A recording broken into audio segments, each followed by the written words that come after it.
بسم اللہ الرحمن الرحیم۔ السلام علیکم ورحمۃ اللہ وبرکاتہ۔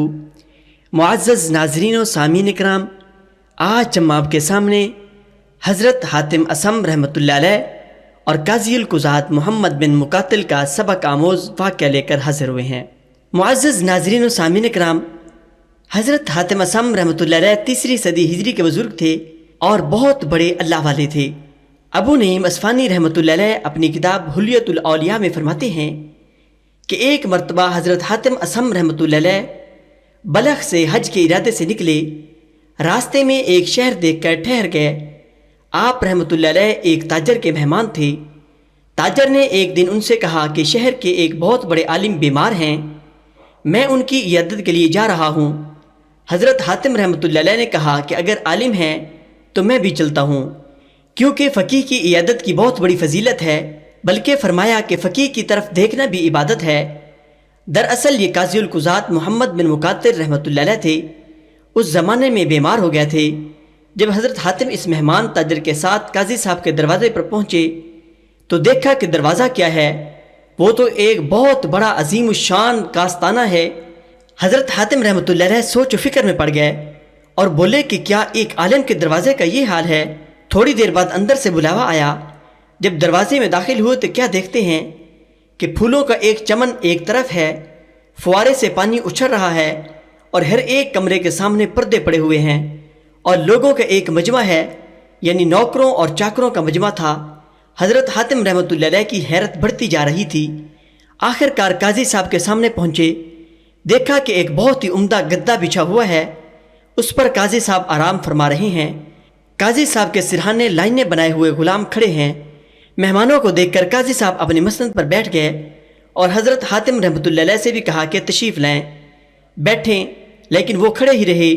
جب قاضی صاحب نے بیٹھنے پر اصرار کیا اور ان کو دیکھا کہ انکار پر انکار کر رہے ہیں تو قاضی نے حضرت حاتم اصم رحمۃ اللہ علیہ سے پوچھا کہ آپ کسی ضرورت سے تشریف لائے ہو؟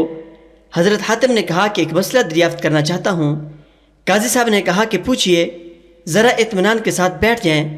غلام سامنے کھڑے تھے، تکیے قاضی صاحب کے پیٹھ کے پیچھے رکھ دیے گئے اور قاضی صاحب ان سے ٹیک لگائے بیٹھ گئے اور انتظار کرنے لگے کہ حضرت حاتم اصم رحمۃ اللہ علیہ کیا پوچھیں گے۔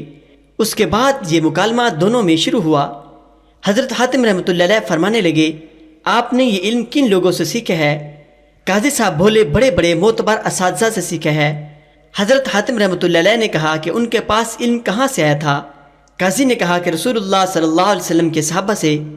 حضرت حاتم اصم رحمۃ اللہ علیہ نے فرمایا کہ رسول اللہ صلی اللہ علیہ وسلم کے پاس علم کہاں سے آیا تھا؟ قاضی نے کہا کہ جبرائیل علیہ السلام لائے تھے۔ حضرت حاتم رحمۃ اللہ علیہ نے فرمایا کہ ہاں، تو ذرا یہ فرمایا کہ آپ کے پاس علم کو جو ذخیرہ ہے وہی ذخیرہ ہے جسے اللہ سے جبرائیل نے پایا اور جبرائیل نے رسول اللہ صلی اللہ علیہ وسلم کو پہنچایا اور رسول اللہ سے یہ ذخیرہ صحابہ تک پہنچا اور صحابہ سے آپ کے بڑے بڑے معتبر اساتذہ تک پہنچا۔ اس ذخیرے میں کہیں قاضی کی شان و شوکت کی طرف اشارہ کر کے فرمانے لگے کہ اس کی بھی اطلاع دی گئی تھی کہ جس کا گھر امیروں کے گھر کی مانند ہوگا اور جس کے پاس امیرانہ ٹھاٹ باٹ ہوگی، اللہ کے نزدیک اسی کا مرتبہ سب سے زیادہ بلند ہوگا۔ قاضی نے کہا کہ نہیں، یہ تو میں نے نہیں سنا۔ حاتم اصم رحمۃ اللہ علیہ نے فرمایا، یہ نہیں سنا تو پھر کیا اس کا علم بھی آپ تک پہنچا ہے یا نہیں کہ دنیا سے رخ پھیر کر آخرت کی تعمیر میں جو زیادہ مشہور رہیں گے اور غربا اور مسکین سے جو زیادہ محبت کریں گے اور آئندہ زندگی کی تیاری کرتے رہیں گے، خدا کے نزدیک انہی کا مرتبہ بلند ہوگا۔ اسی کے ساتھ حاتم اصم رحمۃ اللہ علیہ کو جوش آیا اور اسی جوش میں فرمانے لگے، تم نے اپنے آپ کو کن لوگوں کی زندگی سے مطمئن کر رکھا ہے؟ رسول اللہ صلی اللہ علیہ وسلم اور آپ کے صحابہ اور امت کے صالحین کی زندگی سے یا فرعون و نمرود کی زندگی سے تمہارے قلب نے اطمینان کو پایا ہے؟ وہی فرعون و نمرود کی سلطنت سے جس سے اینٹ اور چننے کی تعمیر کی ابتدا ہوئی۔ قاضی ابن مقاتل غور و فکر سے سن رہے تھے اور حاتم اصم رحمۃ اللہ علیہ فرماتے جا رہے تھے، اے علماء سو، تم ہی کو ایک بیچارہ غریب جاہل مسلمان دنیا دار دیکھتا ہے اور کہتا ہے کہ جب ایک عالم اس حال میں ہے تو پھر اپنے آپ کو میں اس سے زیادہ برے حال میں نہیں پاتا۔ کہتے ہیں کہ بیچارے قاضی کی ہوش حاتم اصم رحمۃ اللہ علیہ کی اس تقریر سے لرز گیا تھے۔ گھٹنے کی بیماری کم ہونے کے بجائے اور زیادہ اضافہ ہو گیا۔ قاضی کو اسی حال میں چھوڑ کر حاتم اصم رحمۃ اللہ علیہ ان کے گھر سے باہر نکل گئے۔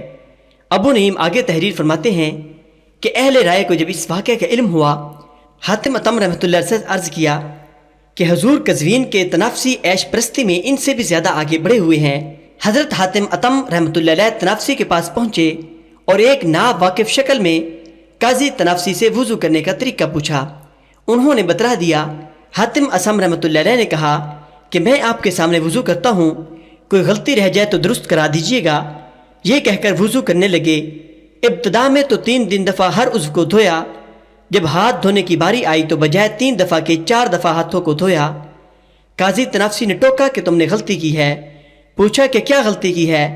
قاضی تنافسی نے کہا کہ 3 بار سے زیادہ دھونا پانی کو بیکار ضائع کرنا ہے اور شریعت میں اس کو اسراف یعنی فضول خرچی قرار دیا گیا ہے۔ تب حضرت حاتم اسم رحمۃ اللہ علیہ نے سر اٹھایا اور کہنے لگے سبحان اللہ، میں غریب آدمی تو ایک پانی کا چلو بہا کر اسراف کا مرتکب ٹھہرایا گیا اور جناب والا نے یہ تم تراک جو اکٹھا کر رکھا ہے، آخر یہ کیا ہے؟ قاضی تنافسی سمجھ گیا کہ حاتم اسم رحمۃ اللہ علیہ کا مطلب وضو کا طریقہ سیکھنا نہیں بلکہ انہیں متنبع کرنا تھا۔ چنانچہ ان پر اس کا اتنا اثر ہوا کہ گھر گئے تو 40 دن تک باہر نہیں نکلے۔ معزز ناظرین و سامعین کرام، حق بات کہنے کا اپنا ایک رنگ ہوتا ہے اور یقیناً یہ رنگ اپنا اثر دکھاتا ہے۔ چنانچہ اس واقعے سے سبق حاصل کرتے ہوئے ہمیں بھی چاہیے کہ ہمیشہ حق بات کہیں، اور اس واقعے سے ہمیں یہ بھی سبق ملتا ہے کہ ہم صرف دنیا ہی کے پیچھے نہ بھاگیں بلکہ اپنی آخرت کو بھی مد نظر رکھیں۔ اللہ تعالی ہم سب کو عمل کرنے کی توفیق عطا فرمائے، آمین یا رب العالمین۔